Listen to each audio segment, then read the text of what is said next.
bien sûr aujourd'hui un webinaire sur Google Forms et aussi un petit peu à la toute fin sur son intégration dans Classroom. Je vais passer maintenant à qui vous anime. Donc, vous voyez le visage de Maryse, puisqu'elle nous a guidés un peu. C'est beaucoup elle aussi qui gérait les derniers webinaires avec Mélissa sur Classroom. Mais tout récemment, ceux qui ne le savent pas, nous avons été 3 enseignants de la commission scolaire à être appelés en renfort au conseiller pédagogique qui avait réellement beaucoup de boulot sur les épaules. Donc, moi en premier, donc Clément Lemaitre-Provost pour le primaire. Vous voyez sur l'image aussi Chantal Labran qui travaille au secondaire.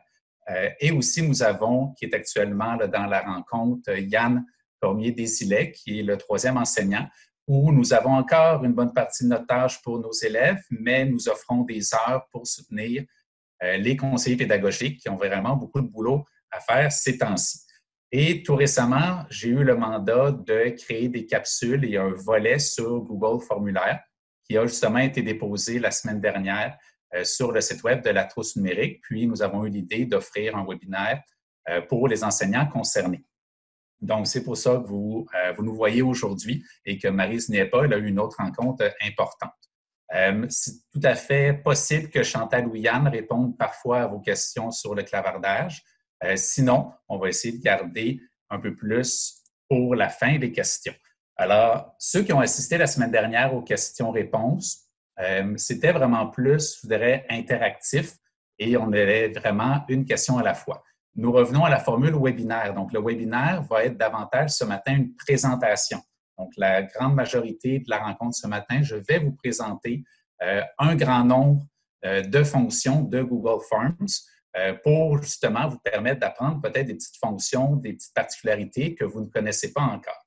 Vous avez probablement vu qu'il était indiqué que ça s'adressait à des enseignants débutants ou intermédiaires dans Google Forms. Donc, en principe, vous êtes capable d'ouvrir un formulaire, de créer probablement des questions de base, mais on va aller un petit peu plus loin aujourd'hui. Puis, moi, je considère que le webinaire sera réussi si chacun d'entre vous a découvert ce matin certaines petites fonctions que vous ne connaissiez pas qui vont vous permettre d'enrichir vos formulaires et ensuite aussi, bien sûr, de pouvoir les partager et les utiliser à bon escient avec vos élèves.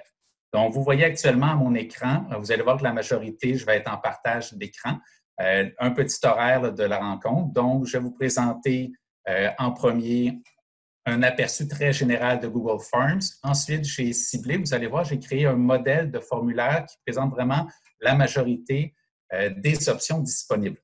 Et à ce moment-là, je vais pouvoir vous les présenter à partir de mon modèle, comment on peut les activer.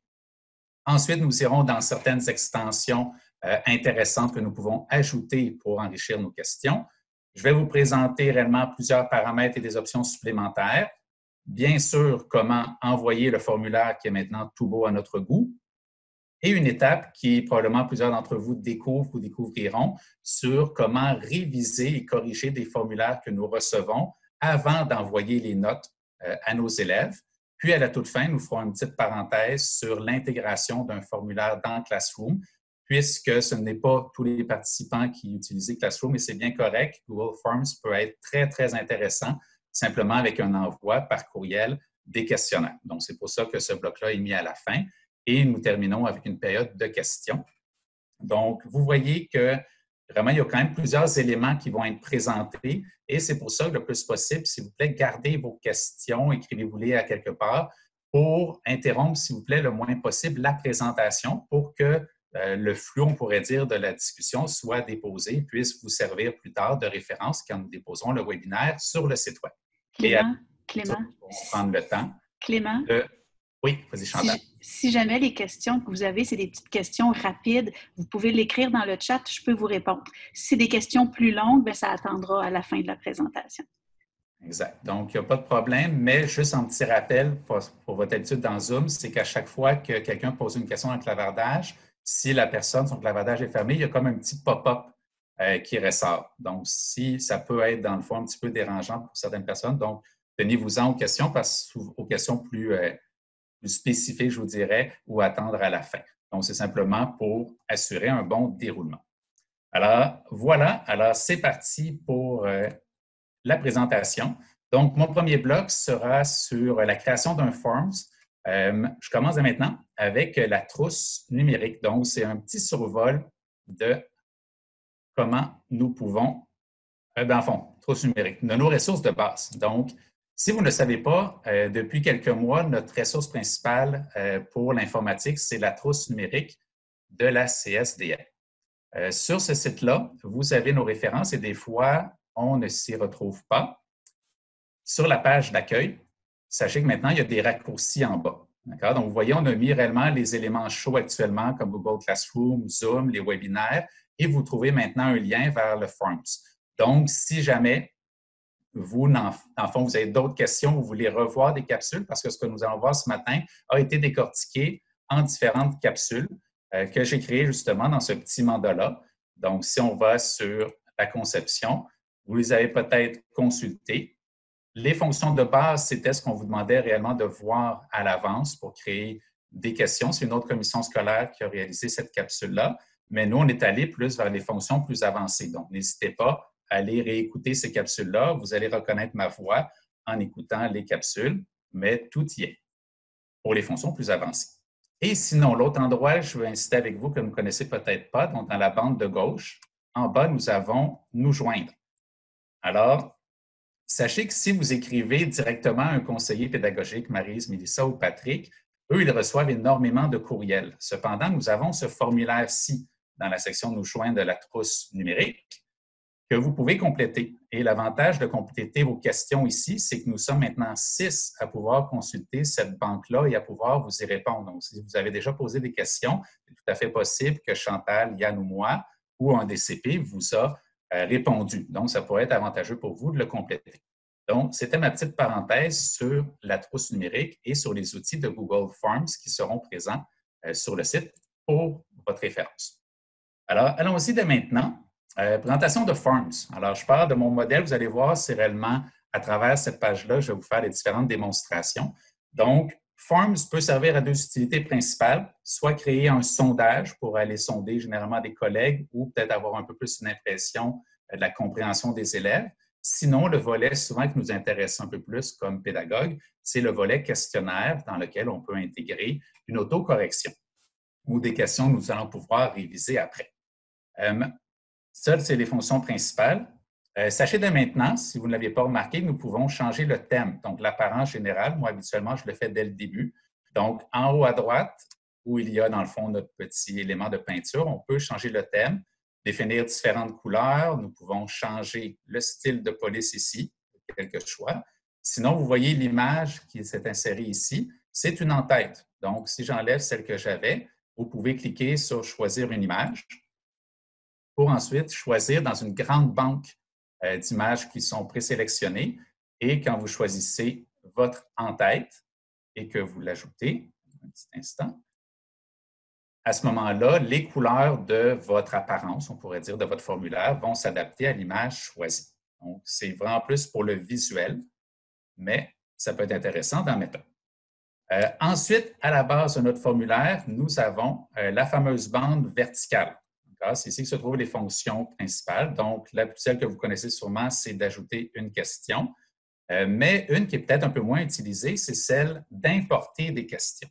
Alors, lorsque vous aurez une certaine banque de formulaires de créer, alors par exemple, vous en créez pendant l'étape et à la fin de l'étape, vous voulez créer un formulaire pour faire une révision de plusieurs notions qui ont été vues. Alors, vous pourriez utiliser l'importation des questions pour aller choisir le questionnaire. Alors, je veux créer un formulaire de révision à la fin de mon étape, mais je peux aller ouvrir un formulaire que j'ai déjà créé. Je sais que j'ai des questions intéressantes. Et après ça, toutes les questions de ce formulaire-là s'affichent à droite et je peux simplement cliquer sur les questions qui me plaisent et que je veux réinsérer, un peu comme modèle. Il n'y a rien qui m'empêcherait après de changer les notions ou quelques éléments dans ma question, mais la base sera là. Et en important mes questions, je vais bien sûr sauver du temps, ou aussi simple que 2 questions de base qu'on utilise souvent au début du formulaire. Donc, quel est ton nom, quel est ton groupe? Bien, je vais les chercher dans un autre formulaire et je peux sauver du temps avec l'importation des notes. Nous avons ensuite les 2 T, donc ajouter un titre. Donc, c'est la bande d'identification comme ici, qui peut nous servir réellement pour identifier différentes sections de notre formulaire. Nous pouvons ajouter une image, une vidéo, je reviendrai un peu après son utilité, et nous pouvons aussi ajouter des sections. Cet élément-là aussi, je vais revenir dans la deuxième partie pour mieux organiser notre questionnaire. Ce sont vraiment nos fonctions de base. Quand nous commençons un questionnaire, donc, je vous encourage fortement à demander le nom des élèves, donc sous la forme d'une question de réponse courte, et je vous encourage aussi à mettre la question comme étant obligatoire, puisque vous allez voir dans les réponses, si vous n'avez pas consulté, c'est une identification par le courriel habituellement, donc ça peut être plus compliqué d'identifier l'élève avec un numéro et son courriel.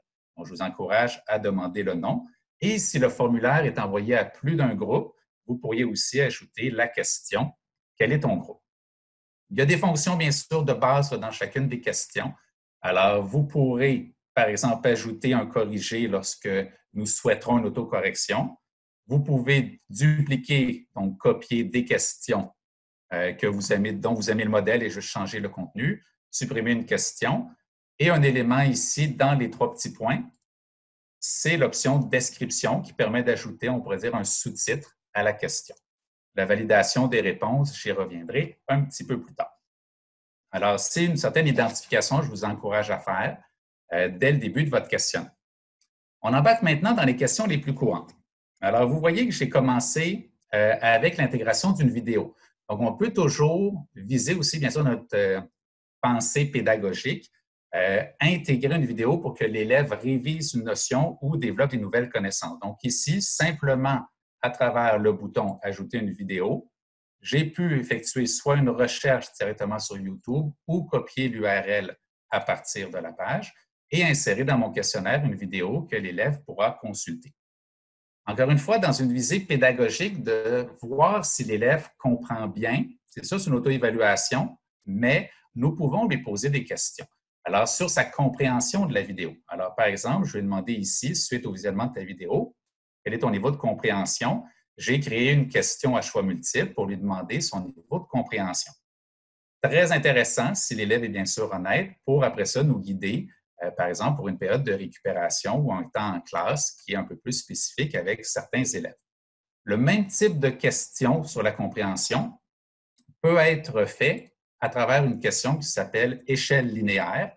Donc, c'est simplement une échelle avec des petits points. Nous pouvons choisir de 1 jusqu'à 10 notre échelle et ensuite indiquer les valeurs à gauche et à droite que nous souhaitons. Donc, l'élève aura simplement à cocher son appréciation. Et encore une fois, ça peut nous indiquer le niveau de compréhension dans la classe. Donc, vous voyez que ces deux questions-là sont beaucoup plus pour aller chercher une information un peu plus sous forme de sondage ou formulaire. Ce ne sont pas des questions qui s'auto-corrigent. Alors, j'enchaîne dès maintenant avec le volet plus questionnaire. Alors, nos questions qui nous viennent plus rapidement sont souvent des questions à choix multiples. Alors, ici, je suis allé en mathématiques, je demande simplement le résultat d'une multiplication. Alors, les choix de questions, vous le connaissez sûrement, c'est dans le menu déroulant ici. Nous avons vraiment une panoplie. Moi, j'aime me concentrer sur les 6 principaux formats, selon moi, qui sont plus utilisés pour nous. Alors, le choix multiple, on écrit simplement nos choix. Si vous ne l'aviez pas remarqué, lorsqu'on place le curseur à gauche des choix, il y a 6 petits ronds. On peut simplement glisser nos choix et les mettre dans l'ordre de notre choix, justement. Sinon, le mode aléatoire qui peut être intéressant. Alors, il se trouve dans les 3 petits points et nous avons simplement à cocher l'option « Trier les options en mode aléatoire ». Et à ce moment-là, chaque élève, à chaque fois que le formulaire sera activé, les choix seront automatiquement aléatoires. Pour attribuer une correction, alors c'est à ce moment-ci que nous allons utiliser le bouton « Corriger ». Alors, en utilisant le bouton « Corriger », en haut à droite, nous allons établir le nombre de points que nous jugeons pour cette question et nous avons simplement à cocher sur la réponse qui est celle qui nous convient. Une option qui est assez intéressante, qui demande un petit temps, mais qui va vous permettre d'améliorer, je vous dirais, votre aspect pédagogique et d'aide à l'élève, c'est d'ajouter un commentaire à la question. Alors, en cliquant sur cette option, ça fait en sorte que nous pouvons ajouter une petite phrase qui sera affichée dans le fond à la correction du questionnaire pour que l'élève puisse avoir une précision. Alors, on peut régler dès maintenant la bonne réponse. Donc, ce n'est pas nécessaire du tout d'écrire un commentaire, mais si nous le souhaitons, nous pouvons simplement écrire bravo, bien que l'élève sait déjà qu'il a une bonne réponse. Mais le niveau intéressant, c'est beaucoup plus au niveau des mauvaises réponses. Donc, un élève qui ne cochera pas, par exemple, le produit dans la question que j'ai créée, qu'est-ce qui pourrait s'afficher? J'ai aussi prévu une petite réponse qui est, dans le fond, une précision sur quelles sont les autres réponses. Alors, si l'élève a coché la somme, bien moi, je viens lui rappeler dans mon commentaire, la somme est le résultat de l'addition, la différence, le résultat de la soustraction, et le quotient, le résultat de la division. Donc, l'élève, il n'y a pas juste un X pour dire qu'il y a eu une erreur, il reçoit notre commentaire et il peut mieux comprendre, justement, son erreur. Donc, nous pouvons écrire le commentaire, mais nous pouvons aller un petit peu plus loin. Par exemple, en partageant un lien donc vers un site web, par exemple, sur lequel l'élève pourrait réviser ou des exercices supplémentaires sur cette notion-là. Ou nous pouvons aussi intégrer une vidéo. Donc, si je vois que l'élève n'a pas compris une notion, je pourrais aller rechercher sur YouTube ou copier l'URL d'une vidéo pouvant lui permettre de mieux comprendre la notion qu'il a manquée. Donc, l'option commentaire est réellement intéressante pour soutenir, et encore plus à distance, nos élèves lorsqu'ils font des erreurs, plutôt que ce soit juste « t'as bon » ou « t'as une erreur ». Et après ça, très important de cocher sur « Terminer » lorsque nous avons fini notre section sur la correction. Alors, c'était le survol des questions à choix multiples. Je change maintenant de type de questions. Alors, questions très semblables, ce sont les questions de liste déroulante. Okay? Donc, on a le choix entre choix multiples ou liste déroulante. Donc, c'est un peu le même but. Donc, nous allons proposer des choix à l'élève. Le seul changement sera le visuel. Donc, le visuel, si je vous le montre dans l'aperçu. Alors, les élèves, un instant, ici, c'était des questions obligatoires. Mon exemple. Alors, pour les choix multiples, vous voyez que c'est les petits ronds, tandis que pour la liste déroulante, ça s'affiche avec moins de place. Donc, ça peut être pratique de choisir liste déroulante si vous avez beaucoup de choix et on ne veut pas que ce soit une page très, très longue, puis on voit que l'élève va simplement choisir dans la liste et ensuite à cocher. Donc, c'est l'option liste déroulante. Comment ça se distingue dans notre page de création? Ce sont les numéros. Donc, on voit que la question à choix multiple, ce sont des ronds, et ici, ce sont des chiffres. Sinon, c'est bien sûr dans le nom de la question. Autre petit ajout que nous pouvons faire, vous voyez, j'ai mis une image. Alors, pour ajouter une image à une question, à droite de la question, vous voyez le petit symbole d'image. Donc, vous avez simplement à cocher dessus et vous avez réellement plusieurs options. Donc, par exemple, une recherche d'image, votre Google Drive, importer de votre ordinateur. C'est un endroit où vous pouvez justement ajouter une image dans votre question. Et vous avez des petites particularités par rapport à l'image qui sont présentes dans les trois petits points. Alors, vous pouvez changer l'alignement de votre image, modifier, ça va vous ouvrir une nouvelle fenêtre pour changer l'image. Vous pouvez la supprimer ou ajouter une légende si ça s'applique, donc un petit commentaire sous l'image, ou retirer la légende. Donc, l'ajout d'image se fait dans n'importe quel type de question de la même façon. J'enchaîne maintenant avec les questions à cases à cocher. Alors, cases à cocher, c'est notre prochain choix. Les cases à cocher sont pratiques pour pouvoir, dans le fond, que l'élève coche plusieurs réponses. Ça nous dit un peu dans le nom. Donc, s'il n'a pas une réponse unique, ça devient un peu plus intéressant aussi au niveau pédagogique, plutôt que ce soit toujours des choix uniques de réponses. Alors, la différence au niveau du visuel, ce sont simplement les petits carrés que les élèves pourront cocher.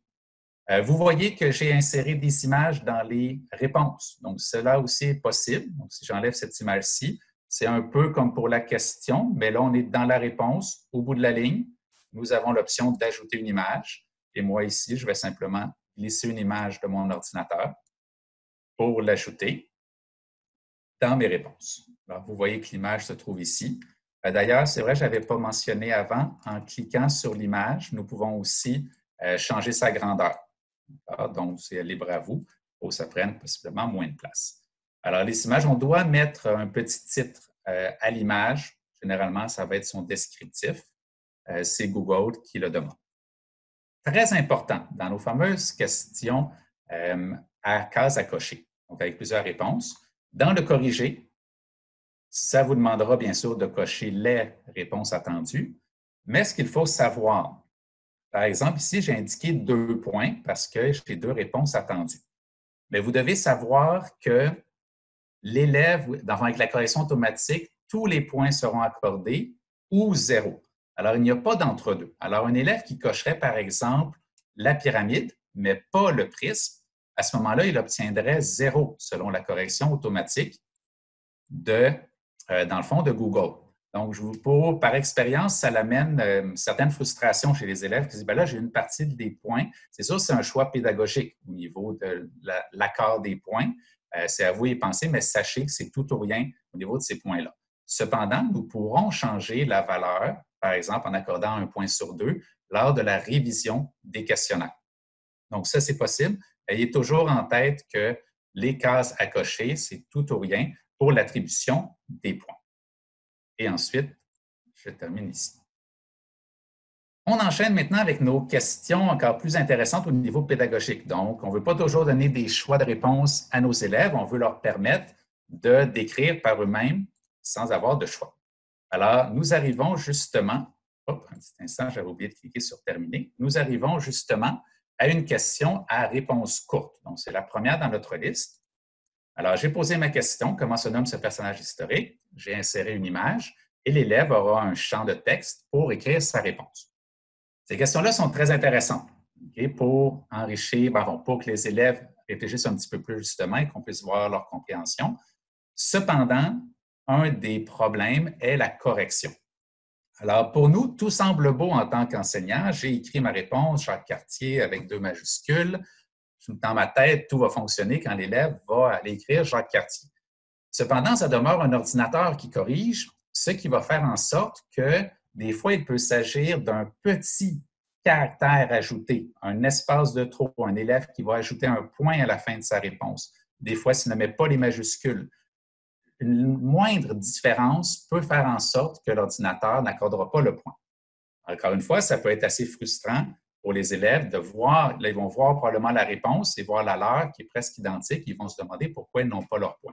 Alors, c'est pour ça, encore une fois, je vous dis un peu comme pour les cases à cocher, ce sera très important d'effectuer une révision de ces questions-là qui sont très intéressantes. Mais vous allez voir, ce n'est pas si compliqué de réviser les questionnaires des élèves. Donc, ayez ça en tête, vous pouvez quand même écrire plus d'un choix de réponse, mais même si vous en écrivez 5, il y a de fortes chances qu'un élève fasse un caractère auquel vous n'aviez pas pensé et qu'il ait, somme toute, la bonne réponse.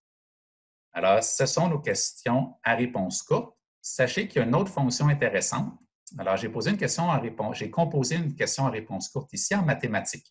Alors, nomme un multiple de 3 compris entre 10 et 20. Alors, la petite fonction de plus, c'est d'une part, vous voyez, j'ai écrit plusieurs réponses dans le corrigé. Donc, puisqu'il y a plusieurs multiples entre 10 et 20.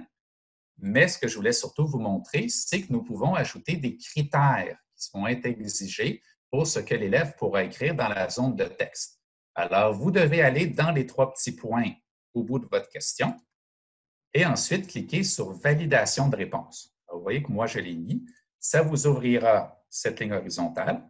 Et là, vous pouvez venir imposer un type de réponse.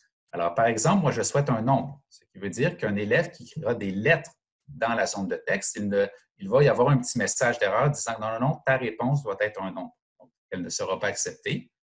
Et nous pouvons aussi, en mathématiques, choisir plusieurs étendues ici. Moi, c'était une zone entre, mais on pourrait choisir supérieur, inférieur ou égal, et ainsi de suite. Donc, ça va venir guider un peu plus comment l'élève va pouvoir répondre. Alors, c'était les questions à réponse courte. Nous y allons maintenant avec les questions à court développement. Alors, ce sont les questions nommées paragraphes.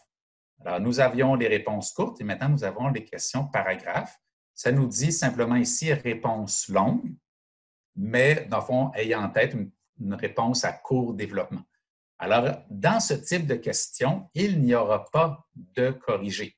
Alors, vous voyez qu'on peut simplement ajouter un commentaire ou choisir le nombre de points parce que la réponse serait donc plus longue et donc impossible à l'ordinateur à la corriger. Ce sera donc à nous, si nous souhaitons en mettre dans notre formulaire, de automatiquement aller réviser nos questionnaires pour attribuer les points ou non. Alors, les questions cours déroulantes, encore une fois, peuvent être très intéressantes, mais elles demanderont une révision à la fin. Alors, j'ai fait un survol des principales questions, selon moi, qui nous sont utiles en enseignement et de leurs ajouts. Alors, je sais que je vais quand même à bon rythme, mais je crois que ça va bien. Chantal, est-ce que tu me fais un pouce en l'air? Est-ce que ça va?